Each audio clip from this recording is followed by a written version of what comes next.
نہیں جاتا گر علی کا شہزادہ، کربلا نہیں جاتا گر علی کا شہزادہ، دین مصطفی کو رہبری نہیں ملتی، دین مصطفی کو رہبری نہیں ملتی۔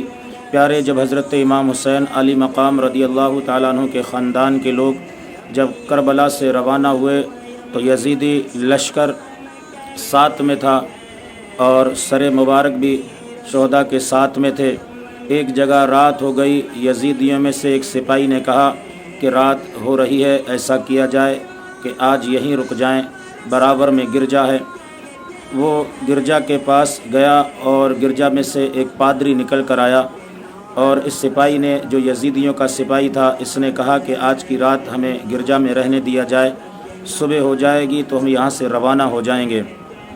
اس نے کہا کہ تم لوگ زیادہ ہو، پہلے یہ بتاؤ کہاں سے آ رہے ہو؟ تو یزیدی لشکریوں میں سے ایک نے کہا کہ ہم کربلا سے آ رہے ہیں اور ہمارے بادشاہ کی بغاوت میں کچھ لوگ اترے تھے تو ان کے سر لے کر آ رہے ہیں۔ اس نے کہا کہ جو بادشاہ کی بغاوت میں اترے تھے ان کا سر تو مجھے دکھاؤ، آخر کون ہے تمہارے بادشاہ کا باغی، یزید کا باغی کون ہے؟ اس یزیدی لشکر میں سے ایک نے سر مبارک حضرت امام حسین علی مقام رضی اللہ تعالیٰ عنہ کا دکھایا۔ جب پادری نے سر دیکھا، آپ کا سر مبارک دیکھا، تو دیکھنے کے بعد اپنے دل میں کہتا ہے یہ کسی باغی کا چہرہ نہیں ہے بلکہ ایک سچے کا چہرہ ہے۔ سبحان اللہ۔ پادری نے چہرہ دیکھ کر بتا دیا یہ کسی سچے کا چہرہ ہے، باغی کا چہرہ نہیں ہے۔ اس نے کہا تم لوگ زیادہ ہو، ایسا کرو کہ جتنے یہ سر ہیں یہ مجھے دے دو، ان کو میں گرجا کے اندر رکھ دیتا ہوں سنبھال کر، اور تم لوگ جو ہے سب باہر رکو۔ اور حضرت امام حسین علی مقام رضی اللہ تعالیٰ عنہ کے خاندان کے جو لوگ تھے ان کے لیے کہا ایک کمرہ ہے گرجا کی برابر میں، یہ کمرہ ان کو دے دیتا ہوں۔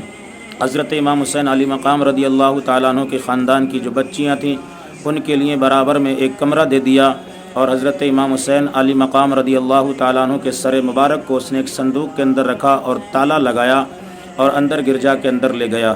پیارے جب وہ اندر گیا گرجا کو اس نے بند کیا، اور یہ یزیدی لشکر جتنا تھا سب گرجا کے باہر تھا، سب یہ باہر تھے۔ جب یہ لوگ باہر سارے تھے اور گرجا کے پادری نے گرجا کو بند کر دیا، اور وہ بھی گرجا سے برابر میں جو روم تھا گرجا کی اس میں چلا گیا۔ جب رات کا اندھیرا ہوا، پادری نے دیکھا کہ اس روم کے اندر جس میں حضرت امام حسین علی مقام رضی اللہ تعالیٰ عنہ کا سر مبارک رکھا ہے اس میں نور کی کرنیں پھوٹ رہی ہیں۔ سبحان اللہ۔ اس نے یہ منظر دیکھا، دیکھنے کے بعد حیرت زدہ رہ گیا کہ گرجا کے اندر اتنی روشنی کا کہاں سے آ رہی ہے اتنی روشنی۔ وہ اٹھ کر بیٹھ گیا اور اس نے دیکھا کہ حضرت امام حسین علی مقام رضی اللہ تعالیٰ عنہ کا سر مبارک جس جگہ پر رکھا ہوا تھا وہاں سے نور کی کرنیں پھوٹ رہی ہیں۔ کچھ دیر کے بعد دیکھتا ہے کہ گرجا کی چھت کھلتی ہے اور آسمان سے نور کی کرنیں پھوٹنے لگتی ہیں۔ تھوڑی دیر کے بعد میں اس نے دیکھا کہ حضرت اماں خدیجہ رضی اللہ تعالیٰ عنہا تشریف لائیں اور آقا کریم صلی اللہ تعالیٰ علیہ وسلم بھی تشریف لائے، حضرت علی رضی اللہ تعالیٰ عنہ بھی تشریف لائے، اور لانے کے بعد میں آپ نے اس صندوق کے اندر سے سر مبارک کو نکالا، اور نکالنے کے بعد میں کہا حسین مبارک ہو، مبارک ہو حسین تمہیں مبارک ہو۔ اللہ اکبر۔ پادری نے جب یہ منظر دیکھا، دیکھنے کے بعد پادری بے ہوش ہو گیا۔ اس کے بعد پھر پادری کو ایک آواز آئی کہ اس کو سب کو بند کر دیا جائے، کیونکہ سیدہ زہرا خاتون جنت حضرت امام حسین رضی اللہ تعالیٰ عنہ کی والدہ تشریف لا رہی ہیں۔ پیارے چھت بند ہو گئی۔ اس کے بعد حضرت امام حسین رضی اللہ تعالیٰ عنہ کی والدہ تشریف لائیں، اور لانے کے بعد میں آپ نے اپنے بیٹے حضرت امام حسین علی مقام رضی اللہ تعالیٰ عنہ کے سر مبارک کو بوسہ دیا اور چوما اور فرمایا بیٹے تو نے اپنے نانا کا وعدہ وفا کر دیا۔ سبحان اللہ۔ پادری یہ منظر دیکھ رہا تھا۔ اس کے بعد آواز آئی پادری سے کہ اس کو بند کر دیا جائے۔ اللہ اکبر۔ جب آقا کریم صلی اللہ تعالیٰ علیہ وسلم تشریف لے گئے، حضرت علی، حضرت اماں خدیجہ الکبریٰ رضی اللہ تعالیٰ عنہ تشریف لے گئیں، حضرت سیدہ فاطمہ تو زہرا رضی اللہ تعالیٰ عنہ تشریف لے گئیں۔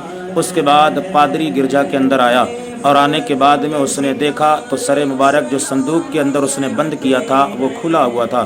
اس نے سر مبارک کو نکالا اور صاف کیا، اور صاف کرنے کے بعد میں ایک اچھی طریقے سے اس نے مصلی بچھایا، اور بچھانے کے بعد آپ کے سر مبارک کو وہاں رکھ دیا اور خوشبو لگائی، اور اس کے بعد میں اس نے کہا